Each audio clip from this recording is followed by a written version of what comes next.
Bonjour, deuxième traduction vidéo de 2017 dans le bureau des tanneurs. Et je peux vous garantir que je suis réchauffé car j'ai uniquement un gros pull et une chemise.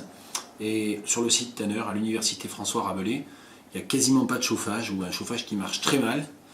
Voilà, ça c'est l'université française en 2017 aussi. Et puis, on continue les traductions. Je sais que pour la deuxième vidéo de traduction de 2017, j'avais annoncé en quelque sorte la suite, la reprise, l'approfondissement de la première sur Éric Chevillard. Je le garde dans un coin de ma tête, on va y revenir à Ronce-Rose d'Éric Chevillard. Mais je voulais en fait ce matin dans le bureau numéro 38 du site Tanner, donc où il fait froid, me réchauffer debout en agitant, en faisant le grand geste et en vous parlant d'un livre que je n'ai pas lu en entier qui s'appelle Wrong About Japan de Peter Carey. Et en fait, c'est un livre que j'ai découvert très récemment en fait, en lisant les TP de bibliographie de mes étudiants de première année. Alors ceux qui me suivent très fidèlement, de manière très proche, savent que je publie sur un de mes blogs des extraits de ces TP, de ces copies, afin de montrer, d'essayer de conserver un état de la langue française des bacheliers en 2016-2017. Car plus de la moitié de ces travaux, pourtant faits pendant plusieurs semaines, qui en tout cas peuvent être faits sur plusieurs semaines avec des correcteurs orthographiques, des relectures, etc. Ces travaux, en fait, ne maîtrisent pas, pour plus de la moitié d'entre eux, les règles de conjugaison les plus élémentaires, celles qui font partie du programme de cours moyen, en fait. Et souvent même la syntaxe est incohérente. Donc voilà, donc je lis ces travaux, j'en lis entre 600 et 700 chaque année. Et donc j'en publie des extraits souvent édifiants, on va dire ça comme ça, sur mon blog. Mais c'est pas de ça que je voulais parler. Je voulais parler en fait des livres aussi que ces TP me font découvrir, puisque je laisse les étudiants libres d'emprunter et de faire un compte-rendu sur les livres de leur choix. Et donc un de ces étudiants a choisi Wrong About Japan de Peter Carey, qui est un livre de Peter Carey dont j'avais jamais entendu parler, donc ça a piqué ma curiosité. Et je vais vous proposer en fait le deuxième paragraphe du premier chapitre. Il y a d'autres passages tout à fait intéressants, notamment un où il fait une distinction entre les mangas et les comics. Et justement, j'ai eu cette conversation hier avec mon épouse sur la question du... voilà, est-ce que finalement tout ça c'est pareil? Est-ce que la bande dessinée, par exemple en français, c'est un terme qui véritablement permet de regrouper, d'étiqueter, de labelliser l'ensemble de ce qui est art graphique, narration graphique? Ou est-ce que vraiment on doit employer le terme de comics même en français pour une certaine forme, et le terme de manga pour une autre forme? Je pense que c'est un débat qui a été très largement dépassé, en tout cas pour les spécialistes. Mais enfin voilà, en tout cas Peter Carey, en 2005, dans Wrong About Japan, en parle nettement plus tard, dans le chapitre 6, je crois. Peut-être un futur passage également à traduire. Le deuxième paragraphe, donc je vais quand même lire le premier, que vous ayez l'ensemble de l'incipit. I was at the video shop with my 12-year-old son when he rented Kikujiro, a tough guy, little boy Japanese film whose charming, twitching hoodlum is played by an actor named Beat Takeshi. How could I have known where this would lead?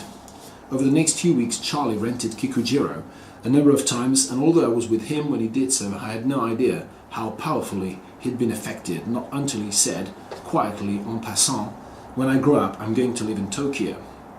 Charlie's a shy boy, and later I wondered if he had glimpsed a country where his own character might be seen as admirable. Whether this was true or not, his silent passion for Japan soon broadened, inflamed not only by Kikujiro, but a whole range of other stimuli. Je m'arrête là et je vais juste traduire le passage médian, le deuxième paragraphe. Alors comme toujours, c'est improvisé, c'est traduction sans filet, aucune préparation.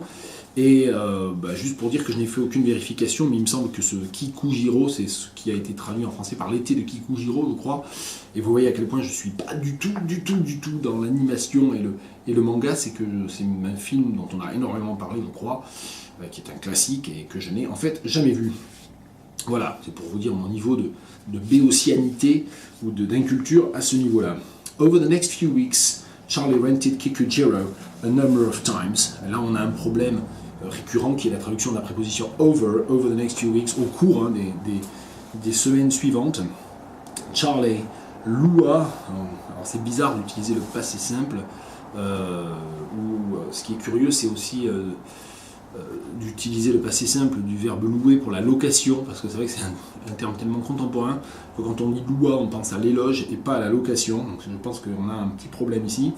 repris peut-être, hein, repris ou... Bon, le contexte est clair, puisque dans le paragraphe précédent que je vous ai lu, il est question de, voilà, de magasins de location de DVD, ou peut-être même d'ailleurs de VHS à l'époque, je ne sais pas trop. Donc voilà, Lua Kikujiro, reloua, repris le DVD de Kikujiro. And although I was with him when he did so, et bien que je me trouvasse, non vraiment on va avoir un problème, hein. On va peut-être tout mettre au passé composé quand même. Il a repris, hein, au cours des semaines suivantes, Charlet a repris Kikujiro un certain nombre de fois, et bien que je me sois trouvé avec lui à cette occasion, ouais, je crois qu'en fait je vais carrément, parce que ça serait à ces occasions, puisqu'il l'a reloué plusieurs fois, bien que je me sois trouvé avec lui, je pense que je vais effacer carrément when he did so, qui reste implicite, bien que je me sois trouvé avec lui, I had no idea how powerfully it'd been affected, je n'avais pas la moindre idée, et là on a une première grosse difficulté de traduction très récurrente entre l'anglais au français, qui est l'utilisation évidemment du how powerfully, du how plus adverbe, qui généralement donne lieu à des transpositions ou des recatégorisations, hein. Et bien que je me sois trouvé avec lui, je n'avais pas la moindre idée de l'impact, de l'énormité de l'impact peut-être que cela avait eu sur lui, que ce film avait eu sur lui. Not until he said quietly, en passant, et là on arrive à ce qui a piqué ma curiosité pour cette vidéo de traduction improvisée, qui est évidemment l'utilisation du français en passant. Et ça c'est également une vraie question de traduction, comment est-ce qu'on traduit de l'anglais vers le français, hein. En l'occurrence, on peut généraliser d'une langue A à une langue B, quelque chose qui dans la langue A est en fait un emprunt à la langue B. Comment finalement on rend ça? Alors généralement dans les traductions publiées, hein, chez les éditeurs, il y a une mise en italique, une petite astérisque, et on nous signale en français dans le texte. Voilà. Donc c'est sans doute ce qu'on ferait ici, hein. En tout cas, pas avant qu'il ne m'ait dit calmement, comme en passant. Je me demande si en français on n'étofferait pas avec comme en passant. Et peut-être même qu'on pourrait traduire ce en passant en anglais par l'air de rien. Et je me demande si vraiment en passant dans la langue française, pour nous autres francophones en quelque sorte, a véritablement le même sens que en passant pour Peter Carey quand il écrit ça. Je proposerais peut-être, en fait j'y avais pas pensé, mais de traduire ça en passant par autre chose en français, l'air de rien. When I grow up, I'm going to live in Tokyo. Et là on est évidemment face à une difficulté beaucoup plus élémentaire, mais qui n'est pas sans poser quelques difficultés, surtout dans notre sens d'ailleurs, aux étudiants, aux apprenants, comme il faut dire, paraît-il. When I grow up, quand je grandirai, puisque évidemment, après, avec les subordonnés de temps en anglais, on ne met jamais Will ou Charles. Donc quand je grandirai, quand je serai grand en l'occurrence, pardon, quand je serai grand, I'm going to live in Tokyo, j'irai vivre à Tokyo. Voilà, juste un petit paragraphe de Wrong About Japan.